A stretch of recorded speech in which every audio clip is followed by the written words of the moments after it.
apa sih divisi hukum dan pengawasan itu? Tugasnya apa dan bertanggung jawab dalam hal apa? Pasal 5 ayat 5 Mbak Indah, yaitu terkait bagaimana di situ ada ruang lingkup tugas divisi hukum dan pengawasan. Apa saja? Yaitu mengkoordinasikan, menyelenggarakan, mengendalikan, dan memantau supervisi dan evaluasi terkait dengan kebijakan.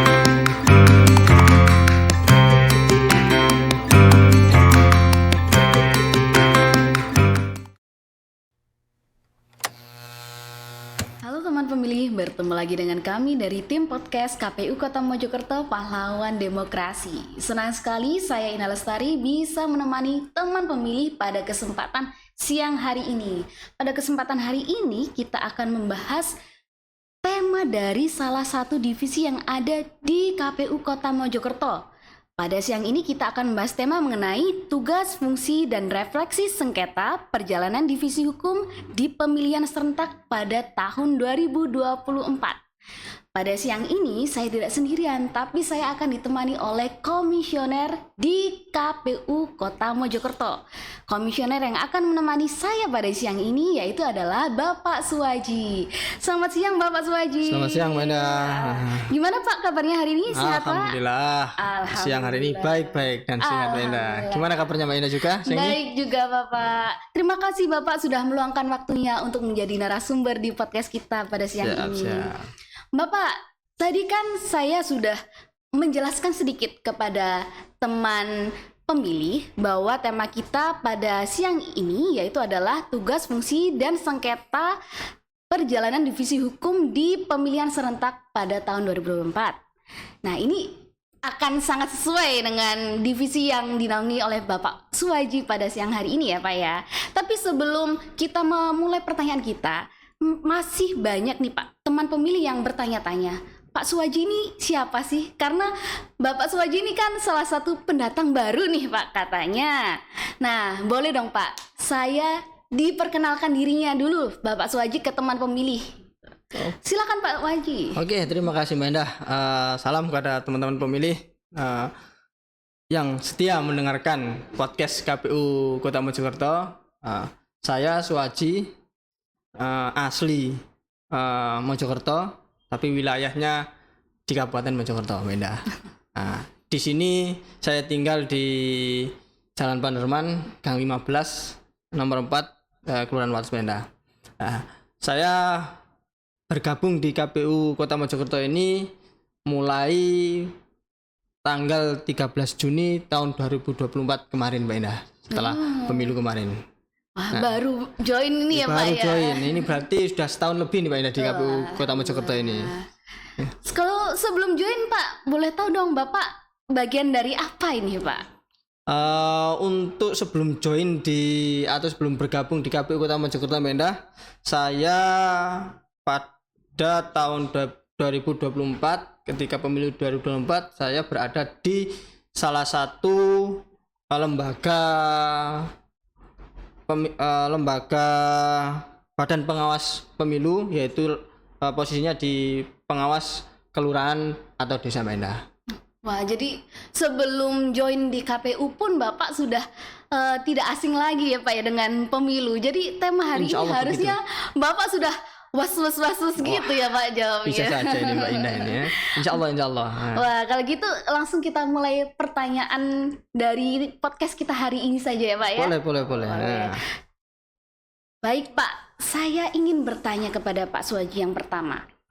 Yang saya tahu Bapak Suwaji adalah komisioner di divisi hukum dan pengawasan. Boleh tolong Pak dijelaskan apa sih divisi hukum dan pengawasan itu? Tugasnya apa dan bertanggung jawab dalam hal apa? Oke, Mbak Indah. Terima kasih atas pertanyaan Mbak Indah. Pada dasarnya terkait tugas dan fungsi seluruh divisi di KPU ini sudah diatur Mbak Indah. Kita ada intinya garis aturannya mana yang harus kita lakukan. Pada dasarnya tugas ini sudah diatur dalam PKPU tahun 2022 tentang perubahan keempat atas perubahan Komisi Pemilihan Umum nomor 8 tahun 2019 tentang tata kerja Komisi Pemilihan Umum, Komisi Pemilihan Umum Provinsi, dan Komisi Pemilihan Umum KPU atau kota. Tepatnya di pasal 5 ayat 5 Mbak Indah, yaitu terkait bagaimana di situ ada ruang lingkup tugas divisi hukum dan pengawasan. Apa saja? Yaitu mengkoordinasikan, menyelenggarakan, mengendalikan, dan memantau supervisi dan evaluasi terkait dengan kebijakan. Nah, terkait beberapa ini ada beberapa yang tugas terkait divisi hukum dan pengawasan. Yang pertama yaitu adalah penyusunan rancangan keputusan KPU kabupaten atau kota. Yang kedua ada yang namanya telaah hukum dan advokasi hukum. Dan yang ketiga yaitu terkait dokumentasi dan publikasi hukum. Dan yang keempat pengawasan dan pengendalian internal. Yang kelima yaitu penyelesaian pelanggaran administratif, sengketa proses, sengketa hasil pemilu dan pemilihan, serta permasalahan hukum lainnya di luar masa tahapan pemilu dan pemilihan Mbak Ida. Dan yang terakhir yaitu penanganan pelanggaran kode etik dan kode perilaku yang dilakukan oleh PPK, PPS, dan KPPS. Itu Mbak Ida, tugas dan fungsi yang sudah diatur di PKPU nomor 5 tahun 2022. Wah, jadi semua permasalahan hukum itu yang bertanggung jawab yaitu dari divisi hukum dan pengawasan ya Pak ya? Betul Mbak Indah. Jadi ketika contoh ya dari badan ad hoc, ketika ad hoc PPK, PPS, KPPS, ketika ada permasalahan yang menyangkut terkait ada hukumnya, maka ini adalah tugas divisi hukum bagaimana menangani terkait ini. Kalau istilahnya ya di badan ad hoc ini kalau sampai ada yang tersandung hukum pidana dan sebagainya, maka tugas kami di KPU Kota Mojokerto ini akan mendampingi proses hukum itu. Tapi kalau kode etik, nah itu beda lagi, nanti cukup di KPU Kota Mojokerto. Yang nomor 2 Pak, pertanyaannya yaitu adalah bagaimana dengan proses penyelesaian pelanggaran administrasi, sengketa proses, sengketa pemilihan, serta permasalahan hukum lainnya di luar masa tahapan pemilihan kemarin Pak. Apakah ada peraturan khusus yang memang harus diikuti walaupun sudah selesai pemilihan, atau harus mengikuti aturan yang sudah ditetapkan sebelum pemilihan terjadi Pak? Oke Mbak Indah, terkait pertanyaan kedua ini adalah masuk dalam tugas dan fungsi divisi hukum dan pengawasan di poin E Mbak Indah ya. Iya. Nah, maka bagaimana terkait sengketa permasalahan ini yang kemarin proses-proses yang dilakukan oleh KPU Kota Mojokerto. Yang pertama terkait permasalahan hukum pada pemilihan serentak. Alhamdulillah Mbak Indah, untuk KPU Kota Mojokerto secara keseluruhan proses pemilihan kepala daerah atau pemilihan serentak itu tidak ada gugatan atau sengketa terkait hasil pemilihan wali kota dan wakil wali kota Mojokerto Mbak Indah. Cuma ada salah satu ya kena istilahnya kena lokus dari pemilihan gubernur dan wakil gubernur Jawa Timur tahun 2024 kemarin. Ini KPU Kota Mojokerto menjadi salah satu lokus yang tersebut dalam rekap KPU Kabupaten Kota se-Jawa Timur Mbak Indah. Yaitu gugatannya adalah dari pasangan calon Tri Risma Maharini dan Zahrul Azhar Asumta atau yang biasa panggil Gus Hans, yaitu paslon nomor urut 3. Nah, di mana selaku dalam perselisihan hasil pemilihan gubernur dan wakil gubernur Provinsi Jawa Timur tahun 2024 ini yaitu sudah didaftarkan perkaranya di MK itu nomor 265/PHPU.Gub penghubung Romawi 23 tahun 2024. Nah, maka ini terkait tentang Komisi Pemilihan Umum Provinsi Jawa Timur dalam gugatan yang diajukan oleh pemohon, salah satunya adalah tentang yaitu yang pertama adalah penggunaan DPT.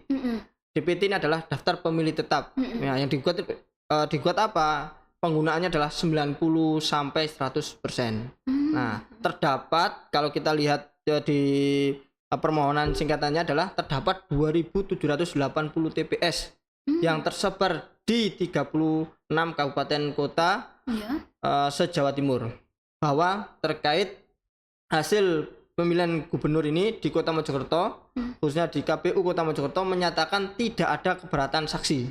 Jadi dari tingkatan TPS sampai di tingkatan KPU Kota Mojokerto itu tidak ada keberatan saksi, Mbak Indah, saat dilakukan rekapitulasi perolehan suara. Nah, ini Mbak Indah.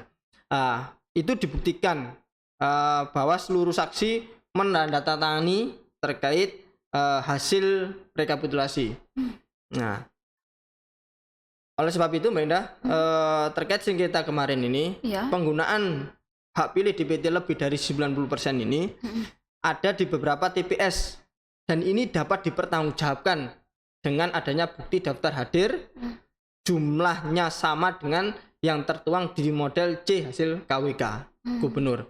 Selain itu juga tidak ditemukan adanya keberatan baik dari saksi paslon dan pengawas TPS atas adanya penggunaan hak pilih DPT lebih dari 90%. Jadi bisa dikatakan memang real kondisi yang disingkatakan di Kota Mojokerto yang datang ya memang ada ya 90% lebih, tapi tidak sampai 100% Mbak Indah. Jadi tidak mengada-ngada, tapi ini benar-benar real pemilih datang segitu Mbak Indah. Jadi ketika sengketa pun jadi bisa dijelaskan ya Pak ya, bahwa sebelum sengketa pun dari KPU Kota Mojokerto sudah menyiapkan planning ya. Ketika misal ada sengketa seperti tadi suara DPT lebih dari 90%, KPU Kota Mojokerto sudah bisa dibilang siap gitu ya Pak ya, dengan apapun mungkin hal yang terjadi saat itu gitu ya Pak ya. Iya. Ketika saat tahapan apapun Mbak Indah, kita ini adalah lembaga publik ya. KPU Kota Mojokerto ini adalah dipercaya untuk menyelenggarakan pemilihan, baik pemilihan umum, baik dan juga pemilihan serentak. Nah, maka kita sebagai penyelenggara yang dipercaya ini, bagaimana kita harus juga bisa menyiapkan, memberi sesuatu yang berkepastian, tidak hanya sekedar angan-angan. Kalau memang ini adalah terkait administratif, maka apalagi terkait rekapitulasi, perolehan dan sebagainya, maka ada bukti autentiknya yang bisa dipertanggungjawabkan. Nah, kalau dari perolehan maka ada bukti autentik terkait hasil rekapitulasi. Dan di situ ketika rekapitulasi di tingkatan TPS, semua masyarakat juga bisa mengikuti pada waktu itu, bisa melihat secara langsung apakah di situ ada permainan atau bagaimana. Karena apa? Ketika anggota KPPS membacakan, salah satu anggota KPPS baik ketua atau yang lainnya membacakan perolehan yang hasil dicoblos oleh pemilih, maka dibacakan terus langsung dituangkan di planu, dituangkan langsung. Jadi masyarakat secara luas juga bisa melihat, langsung datang ke TPS masing-masing. Nah, ini adalah bentuk juga partisipasi masyarakat ketika saat pemilihan. Itu juga sebagai saksi bahwasanya KPU ini sangat siap ketika dilaksanakan pemilihan itu. Maka Mbak Indah, ya, ketika ada sengketa dan sebagainya, administrasi apapun, kita insya Allah sudah sangat siap Mbak Indah. Baik, Bapak Suwaji, ini mungkin menjadi pertanyaan terakhir kita, tapi sudah terakhir Mbak Indah. Iya, Pak. Tapi ini pasti akan ditanyakan oleh teman pemilih. Dari tadi dijelaskan bahwa divisi hukum dan pengawasan sepertinya lebih condong ke bagian eksternal saja. Nah, ini mungkin akan menjadi pertanyaan teman pemilih. Apakah divisi hukum dan pengawasan selain menangani bagian pada sengketa ataupun pada pemilihan, itu juga menangani pada bagian lain, Pak? Mungkin contohnya di internal. Bagaimana Pak itu? Tolong dijelaskan. Oke, Beda terkait pertanyaan tersebut ini, maka yang pertama saya coba menjawab ya terkait dalam konteks telah hukum dulu Mbak Indah. Iya. Nah, dalam konteks telah hukum, dokumentasi dan publikasi hukum di divisi hukum dan pengawasan ini dibantu atau bersama subbak teknis penyelenggaraan pemilu dan hukum secara aktif melakukan kajian-kajian produk hukum terkait dengan kepemiluan Mbak Indah. Maka KPU Kota Mojokerto ini mencoba aktif mensosialisasikan produk hukum berupa PKPU kepada stakeholder selama tahapan pemilu dan pemilihan berlangsung. Maka kajian-kajian kecil ini atau serta review ini ketentuan-ketentuan sangat penting karena dengan kajian-kajian serta review ketentuan-ketentuan penting ini juga intens kita lakukan dan hasilnya kita bisa ekspos sedemikian rupa ke media sosial kita Mbak Indah. Salah satunya lewat tayangan Si Hulu. Apa Si Hulu itu adalah Sinau Hukum Pemilu Mbak Indah. Nah, untuk ini Mbak Indah terkait yang sudah dilakukan, maka bagaimana saya sebagai divisi hukum ini, hukum dan pengawasan ini menjelaskan terkait ini tugas lain yang sudah ditanyakan tadi adalah yang pertama melaksanakan pengawasan dan pengendalian internal. Maka kegiatan ini kita laksanakan secara berkala melalui sistem pengendalian internal pemerintahan, yaitu bisa dikenal dengan SPIP, bahwa sesuai dengan peraturan pemerintahan nomor 60 tahun 2008 tentang SPIP serta PKPU nomor 8 tahun 2023 tentang penyelenggaraan SPIP di KPU provinsi, KPU kabupaten kota. Nah, itu Mbak Indah terkait apa yang selain itu ini yang kita lakukan. Terus di SPIP sendiri itu biasanya yang dijelaskan atau mungkin yang diawasi itu yang fokusnya di apa ya Pak ya? SPIP ini kan gini Mbak Indah. Kalau kita merujuk pada peraturan pemerintah nomor 60 tahun 2028 tersebut juga mengamanatkan bahwa sistem kendali intern pemerintah ini sudah merupakan bagian yang terintegrasi dalam proses manajemen pemerintahan. Penerapan sistem pengendalian intern pemerintah secara efektif diharapkan dan diyakini akan membangun tata pemerintahan yang baik, yaitu atau disebut good government yang berdampak pada peningkatan efisiensi serta efektivitas atas pemanfaatan seluruh sumber daya yang ada di seluruh jajaran KPU, baik di tingkatan pusat sampai tingkatan bawah. Lah, apa yang diawasi Mbak Indah? Bahwasanya kalau ini bisa dilakukan sistem pengendali internal ini, maka apa yang seluruh yang dilakukan secara administratif di KPU Kota Mojokerto ini adalah sebagai pengendali SPIP ini. Kita awasi. Contoh saja mungkin dari divisi yang hari ini berjalan terkait divisi Rendatin. Nah, Rendatin akan melaporkan kegiatan-kegiatan yang dilakukan di Rendatin, di perencanaan atau data dilaporkan ini dari penggunaan anggarannya dan sebagainya, kegiatannya baik dari divisi lain, ada yang namanya divisi keuangan umum dan logistik, juga ada divisi teknis, ada divisi SDM Parmas. Nah, semua ini pasti akan membuat laporan Wenda. Nah, laporan-laporan ini akan dikumpulkan jadi satu di divisi hukum. Nah, maka di situ muncullah yang namanya kartu kendali. Nah, kartu kendali ini yang sebagai nanti di-upload di sistemnya KPU untuk sebagai pengendalian. Nah, kalau sudah tersistem enak Wenda pemantauannya. Ketika ada yang kurang, ketika kita lihat dari seluruh divisi, oh ternyata ini yang dilakukan. Ketika ada sesuatu yang mungkin kurang atau salah dan sebagainya, maka di situ ada alarmnya. Nah, jangan sampai sebelum istilah gini ya, sedia payung sebelum hujan. Nah, SPP ini ibaratkan seperti itu. Jadi ini sebelum terjadi, maka diketahui, ini loh belum kamu lakukan. Contoh saja, di pemerintahan ini kan pasti punya yang namanya badan milik negara. Benar. Ya. Terkait hal itu, gimana inventarisirnya di KPU Kota Mojokerto? Apakah barang-barang milik negara ini sudah sesuai yang dilaporkan. Nah, kalau memang tidak sesuai, maka di SPIP akan muncul, ini yang kok beda. Nah, maka bagaimana SPIP ini adalah sebagai alarmnya. Maka kita ingatkan, tolong diperbaiki ini. Nah, gunanya di situ Mbak Indah. Jadi pengawasannya di situ, ketika ada kartu kendali melalui SPIP ini, kita akan menjadi enak, menjadi ringan. Jadi ada alarmnya. Nggak ujuk-ujuk bahasanya mendolburi. Jangan sampai seperti itu Mbak Indah, nggak enak nanti. Bisa dilihat ya, bukan hanya di bagian eksternal, tapi di internal KPU pun juga diawasi, dan kita juga melaporkan hasil pertanggungjawaban kita gitu Pak ya. Oke. Atau ada ini Pak, di SPIP itu setelah kita sudah selesai melaporkan nih Pak, terus misal di akhir ada yang kurang, itu apakah masih ada alarm itu atau bagaimana Pak?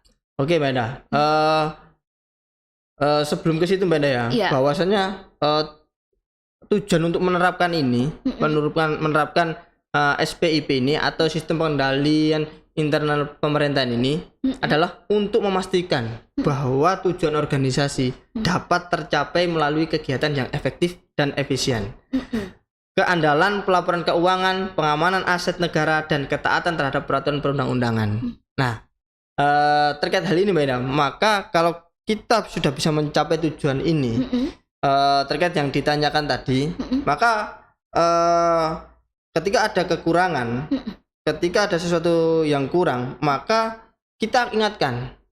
Nah, jangan sampai itu adalah sebagai temuan ketika, mohon maaf, kan setiap periode itu pasti ada pemeriksaan dari inspektorat, nah inspektorat dari KPU RI. Nah, di situ juga mungkin beberapa tahun atau setahun sekali atau berapa tahun itu pasti kita juga kena samplingnya BPK. Lah, sebelum itu semua menjadi sampling atau ada temuan dari lembaga yang berwenang untuk pemeriksaan ini, maka fungsi dari SPP di situ Mbak Indah. Kalau itu sudah terpenuhi semua dari internal kita, pengawasan internal kita di KPU provinsi maupun KPRI, ketika ada kekurangan suatu dokumen dan lain sebagainya, maka enak segera tolong diperbaiki. Nah, kalau sudah ini sudah lengkap semuanya, ketika ada pemeriksaan dari inspektorat, baik inspektorat terus BPK, maka kita sebagai penyelenggara maka sudah enak. Kenapa? Sudah lengkap. Sudah siap gitu sudah Pak siap. ya. Iya betul. Makanya fungsinya ini tujuannya. Kalau SPIP ini bisa kita laksanakan dengan baik, maka juga insya Allah seluruhnya pasti akan merasakan nikmatnya bekerja Mbak Indah. Nggak bingung. Ketika ada kurang, ini daripada nanti bingung, ya nggak ada acuannya. Kalau nggak ada panduannya juga sebuah bingung. Kalau ada SPIP ini, maka kita bisa lihat, kurangnya di mana. Jadi begitu Mbak Indah, enaknya. Wah, berarti kerjanya hukum dan pengawasan ini benar-benar luar dalam, sangat lengkap ya Pak ya. Sangat detail dan lengkap sekali. Wah, ini Pak, mungkin ada pertanyaan lagi nih, tapi pertanyaan ringan dan bisa dikasih spoilnya sedikit lah Pak ya. Mungkin dari teman pemilih ini bertanya-tanya, kan masalah hukum itu sangat banyak.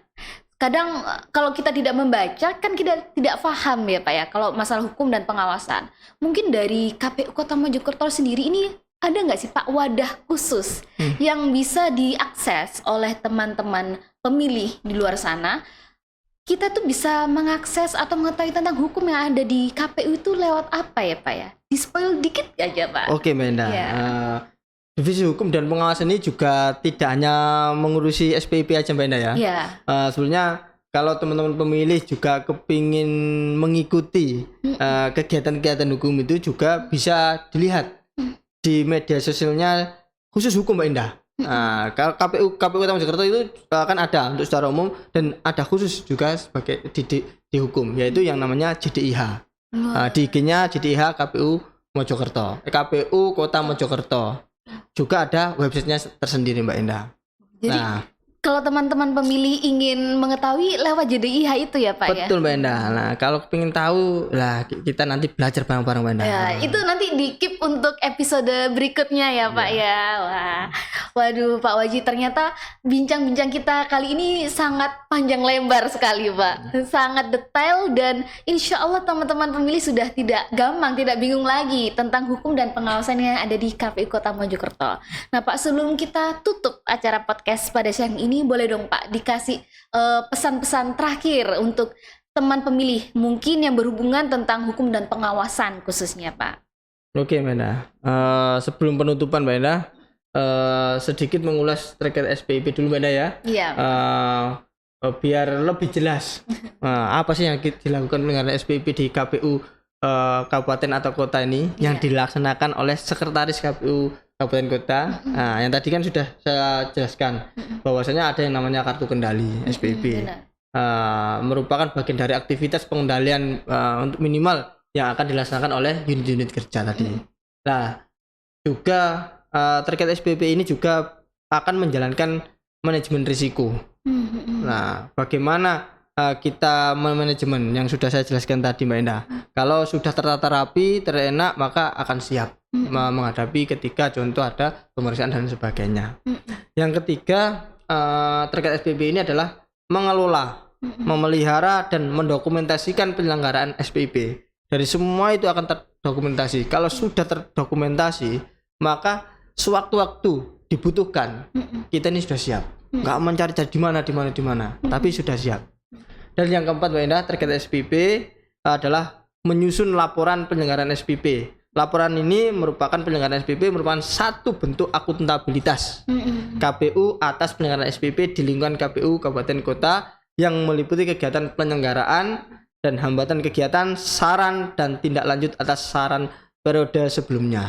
Nah, untuk itu bagaimana kita menjamin penyelenggara SPIP di KPU kabupaten kota dibentuk, yaitu namanya Satgas SPIP Mbak Endah.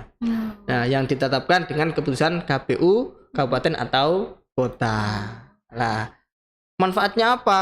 Nah, tadi yang terakhir, manfaat utama SPIP yaitu adalah meningkatkan efektivitas dan efisien penyelenggaraan tugas-tugas kepemiluan dan pengelolaan anggaran, memastikan ketaatan terhadap peraturan yang berlaku, serta mengamankan aset negara.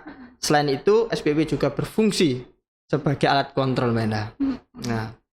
Nah, pesan-pesan terakhir kepada teman-teman pemilih terkait divisi hukum dan pengawasan.